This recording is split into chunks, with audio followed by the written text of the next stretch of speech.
Welcome to the Extra Mile podcast for bar exam takers. There are no traffic jams along the extra mile when you're studying for your bar exam. And now your hosts, Jackson Mummy and Megan Saya from Celebration Bar Review.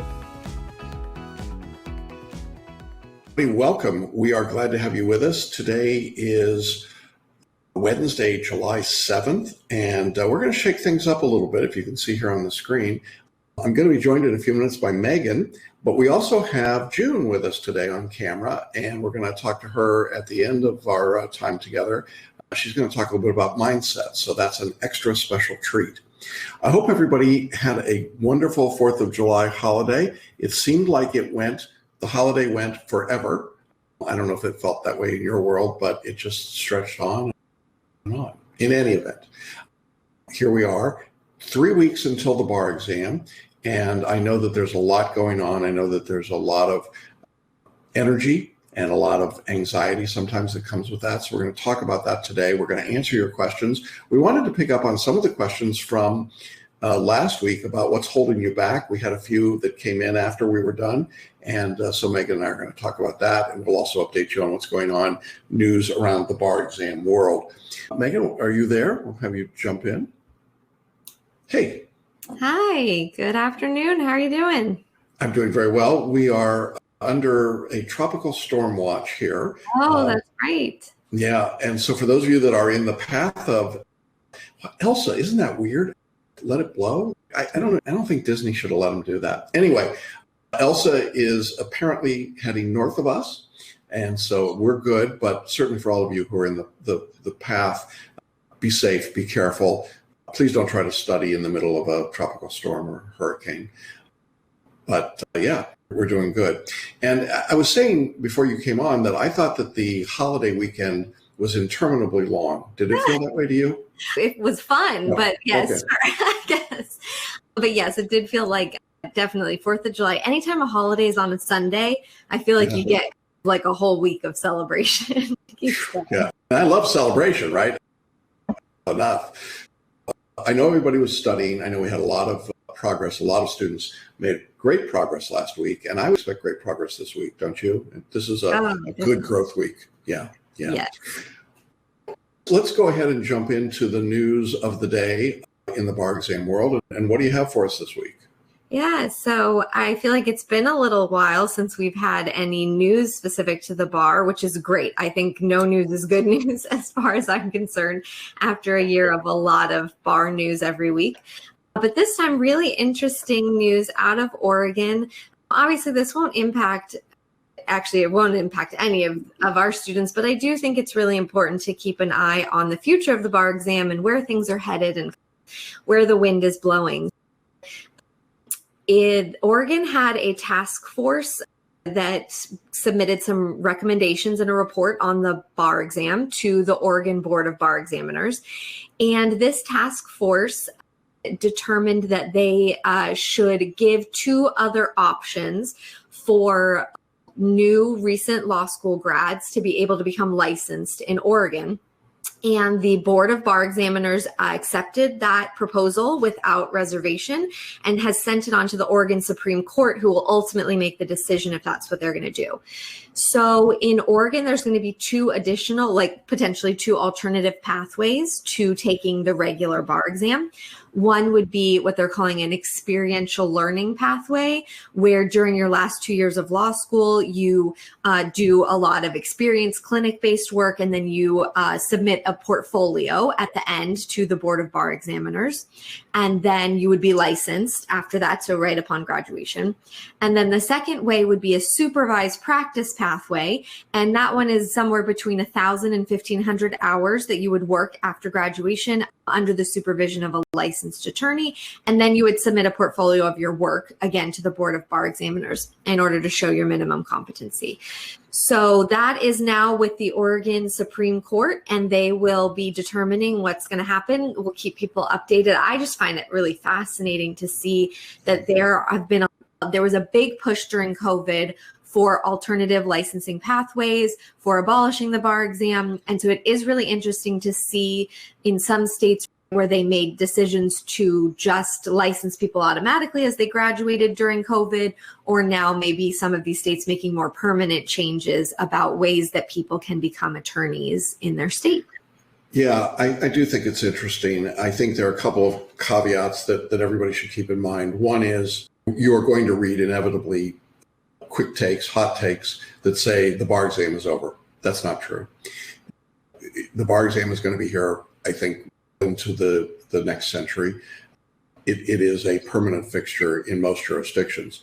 I think that there will be some jurisdictions like Oregon that offer alternative pathways, but even in Oregon, they will still offer the uniform bar exam under this proposal because they know there are some people that will need to take a bar exam that aren't recent graduates and people that want to get barred in more than one state. And of course, that's what UBE allows you to do. So you're going to continue to see this sort of option splitting that comes up. I would love to get some of those typical first-time bar takers out of the mix.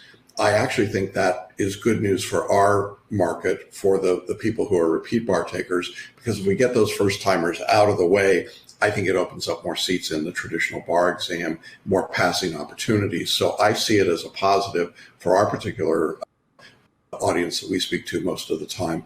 I also think it's an interesting development in terms of just rethinking what the bar exam looks like. We've talked about the fact that we're going back to the in-person exam in February of 2022. Is that right? That's hard to even imagine. Yeah. And then somewhere in 2024, 2025, we're going to go to a new bar exam entirely. And there's just a lot going on that's just rethinking and reshaping all of this. Obviously, for those of you taking the bar exam in 3 weeks, makes no difference. Those of you taking the bar exam in 2022 makes no difference. But it's something to keep your eye on, because I think finally this sort of glacial movement in the bar exam is picking up a little bit of speed, don't you? Yeah, definitely. I just think that obviously we saw a lot of really huge sea changes in a lot of different areas over the past year and a half. And I think that the bar exam is no exception to that. I think that the legal world has had to make some big changes and reckon with some difficult truths. And among that is the role that the bar exam has traditionally played in licensing and what that means for people who are not white men who have come from means. And that doesn't mean that they're going to throw it all away, but it does mean that there are going to be some places that we're seeing who are starting to take seriously the understanding that the bar may not be always the fairest or the most accurate way of actually gauging minimum competency. And so what do we do with that? So you'll see things like just a change, as the UBE is trying to do, right? The national conference is saying, hey, we're going to really just shift what the test looks like to try to make it more responsive to the work that people actually do as attorneys. And then in some places you may see this where they just decide it would be better for people to have different pathways to prove that they are capable, because certainly one test that takes 2 days is not necessarily the best predictor of your ability to actually be an attorney. Yeah, it's very interesting. Cool. We'll keep you informed. Then one other note, Jackson, that I think we wanted to touch on before we get into questions is with people who are doing photo reading, what should they be doing at this point to review, to go over, right? They've already been through all of their subject materials. What should they be doing now in these last few weeks? I have a very specific off-syllabus suggestion for any photo readers, and I've mentioned it a couple times and certainly to some individual students, but we are now at the point where I'm going to make that a formal recommendation. Here's what I'd like all of you who are photo readers to do starting today. On Monday, Wednesday, and Friday nights before you go to bed, I want you to photo read the 2 volumes of multi-state outline books. So that's the 7 multi-state subjects, multi-state book 1 and book 2. Some people have said, how long should that take? I think it should take you half an hour, maybe 40 minutes, maybe. Many of you can read it in far less than that, those of you that have been photo reading for a while. But somebody said to me the other day, well, it's taking me an hour and a half to photo read it. I'm like, you're not photo reading then. I don't know what you're doing, but that's not it. So I want you to just do a photo read right before you go to bed. No activation necessary. Very little, just the preview is just the simple, set the tangerine, get yourself in a steady state. and then photo read, and then let your brain just process that material overnight while you sleep. So that's Monday, Wednesday, and Friday. So tonight, everybody should be photo reading the multi-state outlines. Then on Tuesday, Thursday, and Saturday nights, I want you to photo read your state outline book or books. So California book 1 and 2, Florida book 1 and 2, Georgia, and so on, UB book. These will typically be shorter outlines, so it'll probably take you a little less time to get through those, but I want you to get through all of the outline subjects for your state course. So that's your Tuesday, Thursday, and Saturday. And again, right before you go to bed, no other work necessary. Now, this does not replace the photo reading that you do in the syllabus. It's in addition to it. And all we're doing is we're layering the photo reading right now. We're just giving you additional information to work on so it's there every night. And we want to do it right last thing before you go to bed, if you have to brush your teeth, before you go to sleep, so that your brain can process, it can do the backup overnight in that material. So that's what we want everybody to be doing who's a photo reader. If you're a photo reader, make sure you're doing it. I know the question is probably going to come up, well, I'm not a photo reader. What should I do? You could skim your outlines. It would be like photo reading. It's not quite as valuable for you. Maybe you just go to bed earlier. Or you could be listening to your multi-state nutshell videos to level up your courses. We've put together a new platform to start delivering courses. We're starting to transition into that. A few of you have seen it already. And we have one page where you can go to now and you can find the Abundance for Bar Study Masterclass and the nutshell videos and bar maps. And by the way, just a little piece of trivia, bar maps is now a registered trademark. How do you like that? Actually got our registration. And we've got photo reading. All of that is on there. So one place, you can go to that site, select any of those things, and we're actually presenting those products in a different platform. So that's kind of cool. Those are all products I think you can work on. If you're not a photo reader, the nutshell videos are good. The bar maps are certainly good. These are all ways to condense your study at the end. So that's what we've got in mind. Great. All right, the next question is about how to study for the MBE. Considering the MBE online format is 50 questions followed by a 15-minute break and then the 50 more, and then obviously the large break and then the same thing in the afternoon, would it be safe to say that I should adopt this format for my practice OPE tests? Yeah, I think it'd be great in the OPE, the 200 question, or even in the 100 question, do 50 questions in 90 minutes and then take a break. And don't you love this break that they're offering? I mean, yeah. It just seems to me it's more humane. We have been telling people for a long time to take a pit stop at 50 questions, which is, I think, still good advice, but feels awkward to do, right, when everybody else is still going and you're taking a rest. This way, it's an enforced stop. It's a mandatory pit stop, and it gives you a chance to reset yourself. I would use that time to do like a 10-minute paraliminal or a drop-in, or just recentering yourself if you've been through the Abundance Masterclass, and just put your head down on the desk for a few minutes and then come back. What we heard from people in 2020 and in February of 2021 is that they felt so much more focused, and the exam actually felt easier to them. Those 4 chunks of 50 felt very different than 2 chunks of 100. I don't know why, but definitely got that feedback, didn't you? Oh, yeah, because it's such a huge difference in the amount of time. If you don't have a forced break, you do feel the urgency of having to sit there and feeling, gosh, but what if I get up and then I run out of time later on?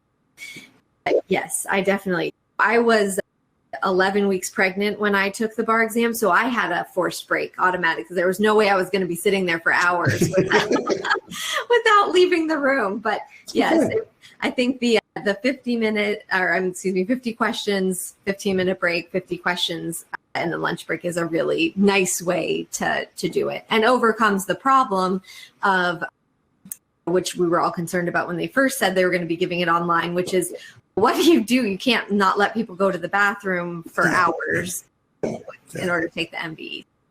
How long is the break? I believe it's a 15-minute break. Yeah. So it's real brief, and then you'll have your normal, whatever in your jurisdiction is like the lunch break time, the middle of the day break, and then you'll come back and do the second half after that. All right.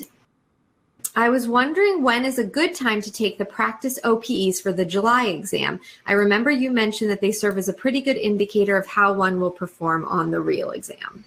Yeah, I think we're now at that stage. If you've gotten through all of your substantive study, I would be doing the OPEs. If you got to the end of your study recently and you're now saying, do I do question 101 to 200 before I get to the OPEs? No, don't do that. Just go ahead and jump to the OPEs at this stage. I think it's more valuable to go there. So we've now passed the point where I think doing the second set of 100 questions is valuable for people. If you get through everything, you could always go back and use those as question banks as well. My friends stated they're studying 10 to 12 hours a day. Is this necessary? What do you think? What's your reaction to that, Megan? No, it's just not really realistic for 99% of people, I would say. I also question at 12 hours a day of studying, you might be marking down that you studied for 12 hours a day, but you have to eat and you have to get up and stretch and move and whatever it is. You have to go to the bathroom. You have to do your laundry. I really question, and I just want to caution people that sometimes I don't think people do it on purpose, but probably just don't talk to your friends about how much they're studying or things like that, because sometimes people feel nervous about their own, like where they are. And so I'm not saying this person did it. I don't know. Maybe they really are studying 10 to 12 hours, 7 days a week, but sometimes they can a little exaggerate because they're feeling a little unsure. So they can puff themselves up a bit about, you're only doing that. I'm doing this. I don't know. I just think it's not always the most helpful thing to talk to your friends who aren't taking the bar, and you'll probably feel a little bit better.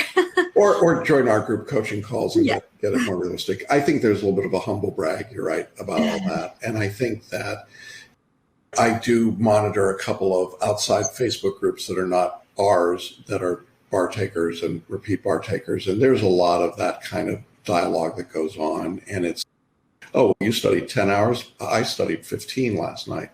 And it's a really toxic environment, I think, for people to get into. So we want to keep you away from it.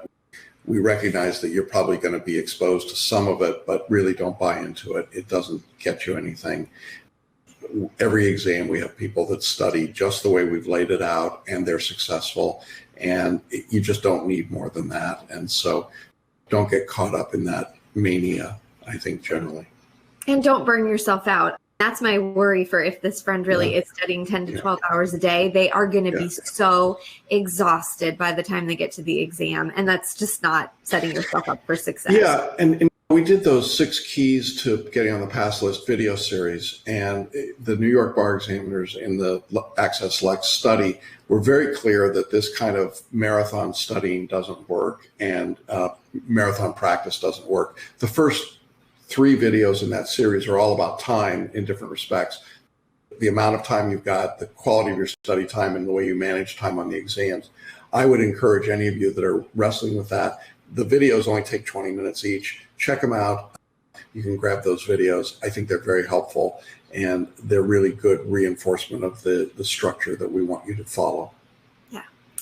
All right. So now we're going to turn to the answers that we didn't get to last time, but I think they were good and important, and I want to talk about them. On the question that you had asked, Jackson, of what's holding people back at this point before their studies.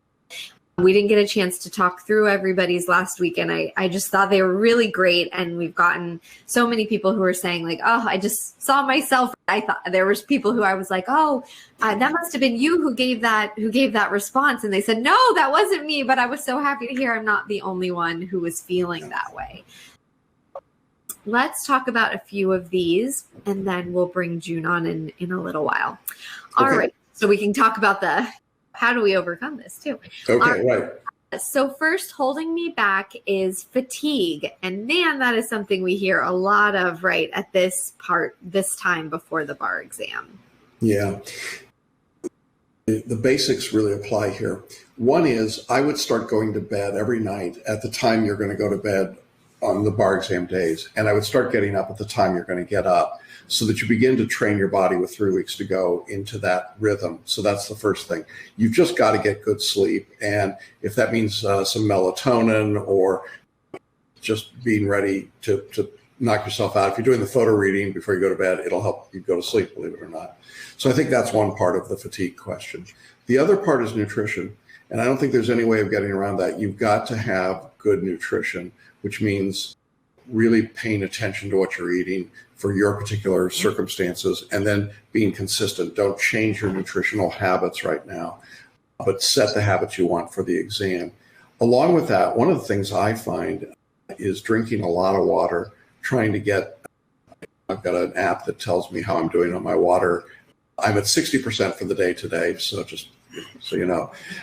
But drinking enough water really changes my fatigue level. And so I would encourage people to do that as well.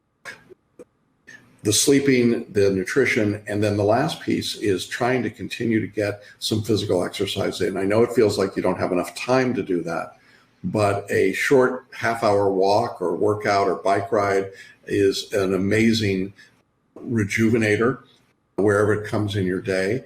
And I just schedule those things in. They're on my calendar. I've got my wake up time. I've got my going out and walking. I've got my breakfast. I do those things to try and stay energized because I have to keep up with all of you. And I know that fatigue's an issue. It's an issue for us in our industry. Megan, you and I have been basically, and June, have been working pretty much nonstop since when? 2019. 2019. It's been unreal. And so fatigue's a real issue, and we know it's an issue for bar takers. But those are the things I would say. Do you have anything to add to that? I'm going to take a sip of water, by the way. Yeah, no, I think that's really great. I think that fatigue is normal, but you do want to nip it in the bud, right? Don't assume that if you keep doing the same things that it will suddenly disappear. You have to make some modifications, but it's really that simple. Don't overthink it. If you are tired, you need to sleep more. And I know that's probably feels, but I can't, but it's think what's the trade-off, right? If you stay up an extra hour studying, are you finding that is productive study time, or are you having trouble keeping your eyes open? In that case, it would really be better to just go to bed. And then maybe you wake up a little earlier in the morning, or maybe you find another spot in your day to squeeze in 30 minutes here, 30 minutes there, but much more productive to go ahead and give your body the rest. Listen to your body. If your body's telling you that you need to change something, then go ahead and change it for sure. It's a good, I don't know. It's a very normal thing that people are feeling, and it's fixable. So that's good. Yeah. All right. Next is a sense of overwhelm, trying to cover all the MEE topics while keeping up with practice MBE questions and focused remedial review with a sense that time is running out, and will I be able to remove all blocks from my subconscious knowledge bank ATM access retrieval? I'm overwhelmed reading that sentence. Wow. I am too. Wow.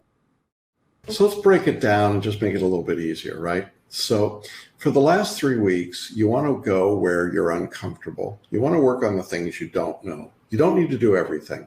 I think this is a fallacy of bar takers, that they feel like they have to do a lot. I'm going to go back to that 6 keys study that was done. One of the interesting findings was doing one full-length MBE helped people pass, but doing 2, 3, or 4 did not help them pass at all. So if you could only do one test, do the 2006, the 200 question, or do the February 91 MBE. Just do one of them, right? That's enough to get through that. When it comes to your essays, you don't have to do all the subjects. Take the subjects and put them in order from most difficult to easiest for you. And then take the subjects at the top of that list, the most difficult, and just spend a study session or two just in that subject, doing multiple essays in that subject, or reviewing your outlines, or going into the lectures using bar maps. And start spending some time on that subject with the idea that you're really only going to try and get through maybe 3 or 4 of your worst topics. If you get beyond that, great. But you know that you don't have to worry about the ones at the bottom of your list. And the ones in the middle, if you get to some of them, you get to them. So in other words, you're not trying to get everything done all at once. I don't know that there's something, I don't know what remedial means. You're doing things differently in this course, if you're in it, than you've ever done before. So in a sense, it's all remedial. And so I think I take that pressure off of myself and just say, I want to just focus on getting the main things done, being uncomfortable with something for a little while until I can feel like I got that, and then move on to the next thing. Do you want to add to that? No, I think that was really great. I think that is a lot of pressure to put on yourself. That question like overwhelmed and stressed me out, because that was a lot. That's saying, here's all the things that I have to do. And some of those things are not things that are within your ability or power to control. Yeah. And so let go of those. Let go of the stuff. What can you control? You can say, today, I'm going to spend this much time, and my goal is to finish this essay or do X number of MBE questions and review the answers. That's within your control. It's not within your control to say, I'm going to get X number of MBE questions correct the first go through. It's not within your control to say, I'm going to remember all the law that I have been studying. Yeah. Those things you can't control. Focus on what you can and trust that the rest will follow from that practice. Okay. All right. Next is, I'm shooting for 4 to 6 hours a day, but sometimes feel like I'm not absorbing anything. I'm also working hard on staying positive with the affirmations, but there's definitely some feelings of I'm not good enough lingering. Yeah.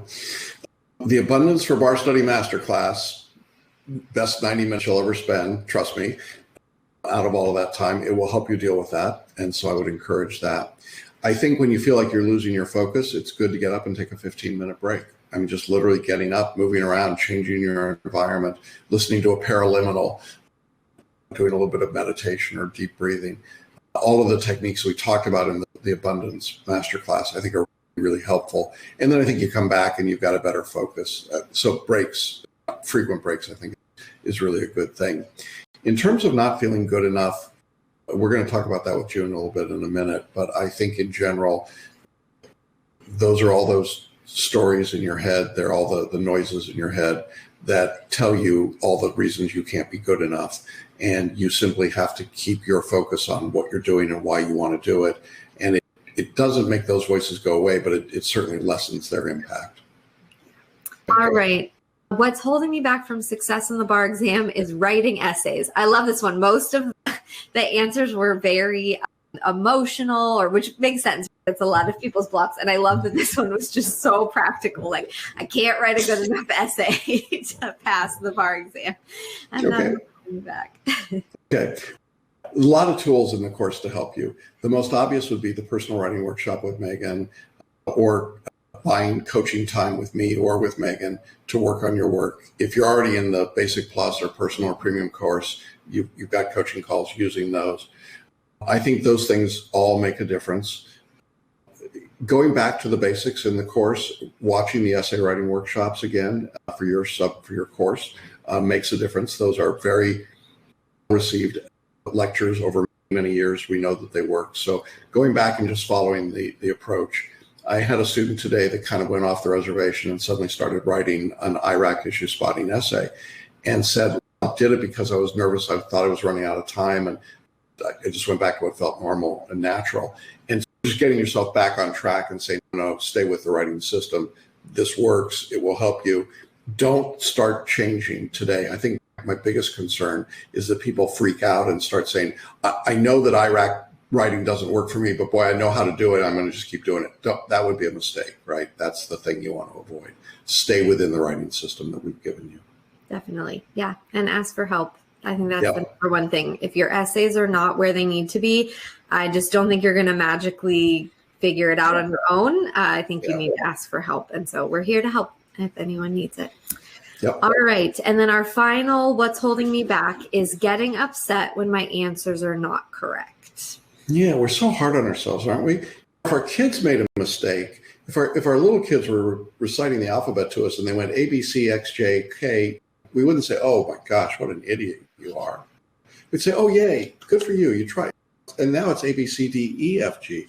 We're kind to everyone else but ourselves. And then we just beat ourselves up just unmercifully. And that's probably going to be a great place to start with June. But I think that we do that to ourselves, and then we create this enormous tension and pressure. You don't have to get them all right. You don't have to be perfect.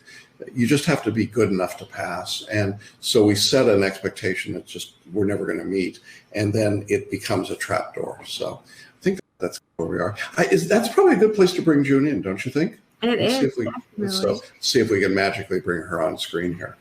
Look at, and just like that. Hey there. Hi, June. Hey. So you've been listening to us talk about all these things and probably saying, no, do that. So no, we all have great answers. Yeah. For those that don't know, June has been with me for, gosh, I don't know, 7 years, something like that. And we were talking, 7. And you have probably now been through more than 20 bar exams.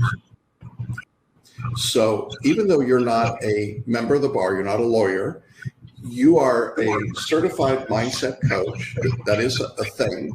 Yeah, it is. And so you lead our group coaching calls on mindset. And I guess a good place to start would just be to say, as Megan and I were just talking these last couple of calls, what did you hear about mindset from the questions that people were asking? What I'm hearing lately is they say fear. The word they're using is fear or I'm scared. But really what's coming to the surface is something that y'all touched on, which is doubt. A lot of self-doubt. My way of thinking is if it scares you, you're doing the right thing.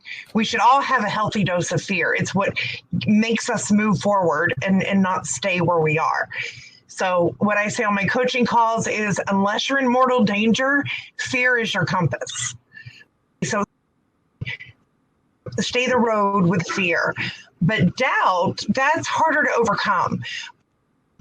And so one of the ways I think we can overcome doubt is to recognize it and really recognize the words we're saying to ourselves and practice self-compassion.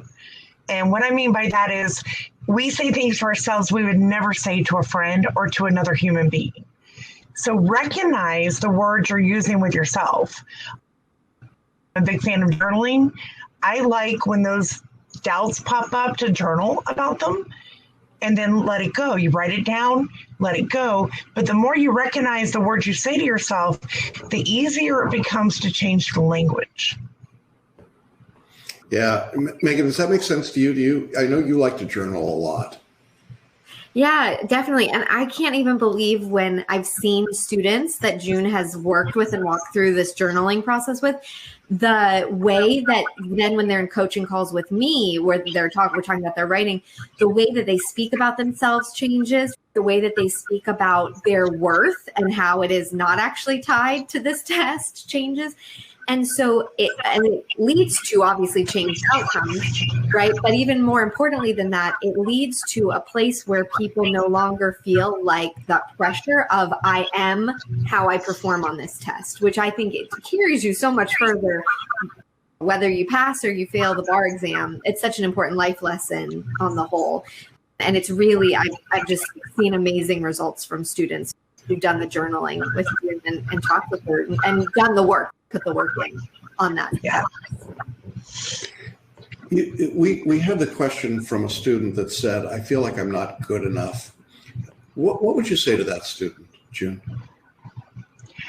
I think when you think you're not good enough, you really have to celebrate your past achievements. Things that you have done well and think about that. And how did you get there? Did you successfully do it the very first time? If you did, bravo, but the majority of us have to do things over and over again and take the mistakes we made, do it a different way the next time before we finally succeed. That's actually how most of us work. We rarely achieve something successfully the first time. I like to say in my life, the reason why I'm successful is I'm too stubborn to know when to quit. So I just keep going. That's true, folks. That is really true. So I just keep going until I eventually get it right, which happens. So a big thing is don't compare yourself to others. You talked about that earlier. You are not in competition with anybody. You're just you. And so don't compare yourself to others. Celebrate your past achievements and find validation within. Most of us are seeking validation from other people, and we don't need it. So our validation comes from within us. And when we can seek it there, it's much more powerful in changing our lives and the way we think about ourselves. Yeah, I think that's great advice. What practices would you suggest to students with 3 weeks to go to help deal with some of these mindset things? One thing, we will be doing our journal practice about a week before the bar exam, but I recommend to everybody to journal. Start every morning journaling how you want your day to go, not a to-do list, but this is how I want to feel today.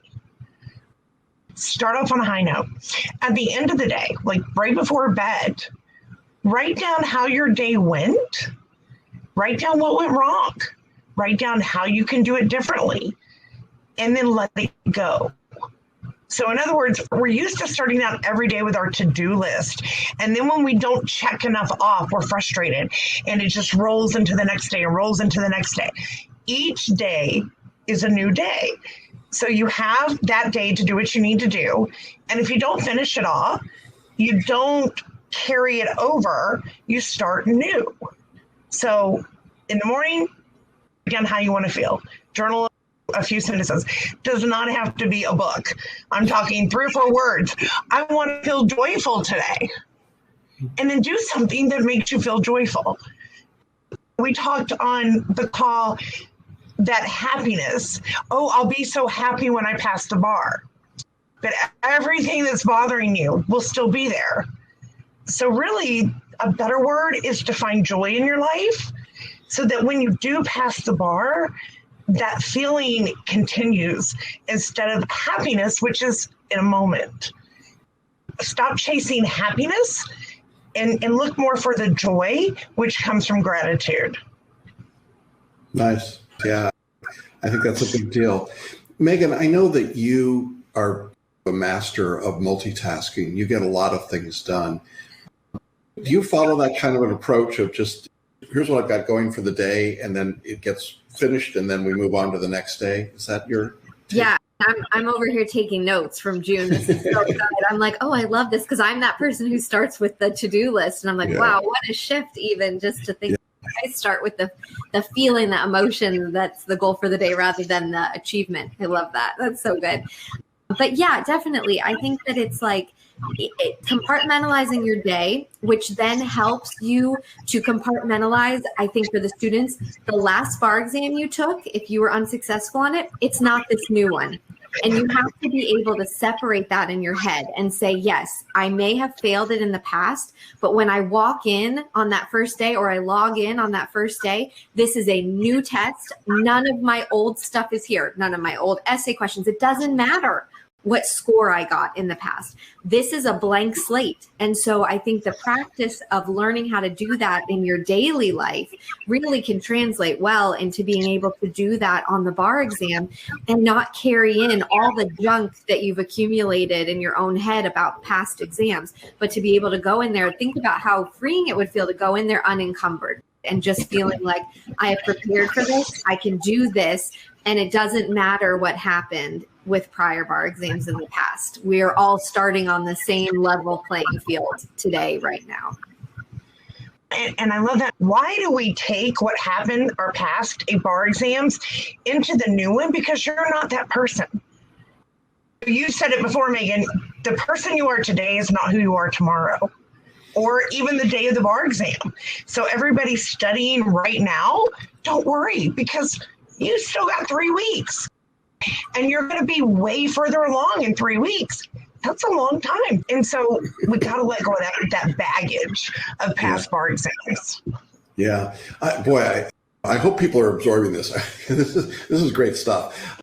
I know one of the things that you've taught me over the years, June, is sometimes I get into a scarcity mindset. I think I'm not going to have enough of something, whether it's enough time or enough questions or enough editors or enough whatever it might be. Can you talk a little bit about how scarcity affects a bar taker as you've seen it? So scarcity mindset is no matter what we do, we won't have what we need. But the truth is, we generally every day have what we need. It's more of what we want. So we have to separate wants from needs. Do we have electricity? Do I have a home? Do I have food? Those are needs. Those are good. Am I able to log onto the internet and study with my course and take my test? That's a need that you have. You're good. And we start to talk ourselves out of what needs to happen when we go, oh, this or oh, that, or I don't have enough. And you do have enough. We always have enough. Even if we can't see it, we have to trust that we do. And when you can live like that, it opens up a world of possibility.